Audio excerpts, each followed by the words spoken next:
what we promised Nigerians, would that resolve the matter? What is the way forward?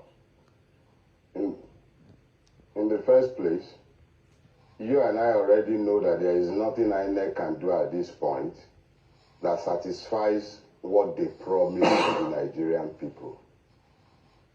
INEC promised the Nigerian people very clearly and unequivocally an election that will be guided by a set of guidelines that were designed specifically to remove each and every one of the arguments we're having here. They were meant to upload results right there in the polling booth, at the polling center. These were meant to then be taken. The process was clear. You post the result on the wall. Those who are better versed at outlining the guidelines would do a better job than I have done. But I know that INEC breached each and every one of its own guidelines. So whatever it does at this point, I'm saying it's not the party position yet, and the campaign has not sent me on this particular errand, but I actually doubt that I have any, in fact, not doubt, I know as a fact that I would prefer that the INEC chairman simply steps aside. Let somebody like Femi Falana become the INEC chairman. We are not wanting of men that we can trust to conduct elections. Let somebody else take over as INEC chairman. This man has shown beyond reasonable doubt that he cannot be trusted. So anything the INEC is doing at this point is medicine after death. It's too late.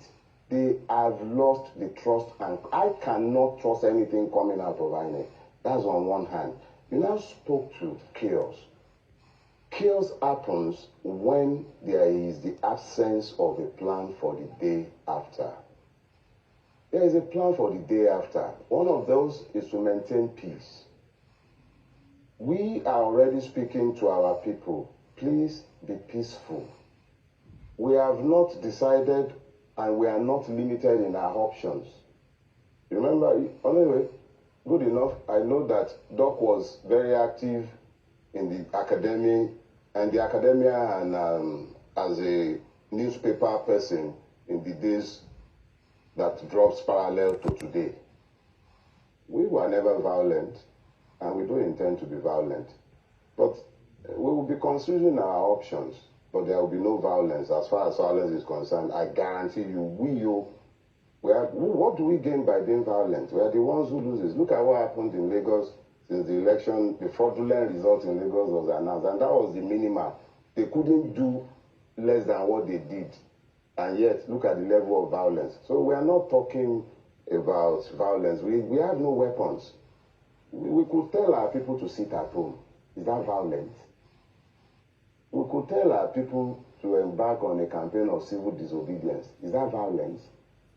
There are limitless options that are not violent. There are several things that are open to us, and when we come to those bridges, we will cross them. But those who have been deliberately robbed of citizenship must be allowed their rights to make clear that they will not accept what is being offered to them. Now, to deal with the second leg, which is also equally aligned to the first, hope. Nigerians came out in numbers they've never. I say this is in my own lifetime. I don't know about other people. Not even in '99 when I traveled from Abuja to Lagos to come and vote. Not even then. But we traveled in record numbers. I know people who came from abroad. I know somebody who went all the way to Uyo to go and vote. I know people who left Lagos to go to different parts to exercise their franchise. I know somebody who has been practically unwell, physically unwell since the results, the result are coming out on Saturday. So we must understand that anyone who is thinking that this is going to be business as usual and then we'll go on the street, we'll protest, they'll kill a few, they'll bloody a few people's head, they'll burn people's businesses, that person is mistaken. This is the time when we find out whether we are citizens or not. Nigeria cannot have one set of rules and then other parts of the world have another set of rules. I saw what was going on in Hong Kong, in a supposedly suppressed and repressed society, living under what is essentially a dictatorship, Chinese dictatorship. The citizens, quote and unquote, still have the right to march on their streets, expecting the protection of the law. The French do it routinely. If it comes to that, it comes to that. But we will not be kept in that blackmail of, you want to start NSAS, nobody is interested in NSAS. Who wants to die the way they were killing people? No, there is hope. We will find our state and we will make sure that this state respects us as citizens. We are not calling for violence. We don't want violence, and there is no need to fear. We have to fight for there to be violence now. We have to be on the street marching in numbers that they can now come out and start attacking us. This is not an Igbo problem. It's not a Yoruba problem. It's not an Hausa problem. It's not an Ijaw problem. The thing is widespread. It's all over the place. So those of us who are in pain, we are united by our pains. And it is the daily pain of the Nigerian citizen. But this time around, we are determined to be citizens. The Nigerian state would have to treat us as citizens. We are not, I repeat, we are not looking for violence. We don't want chaos. We all want peace. We want calm.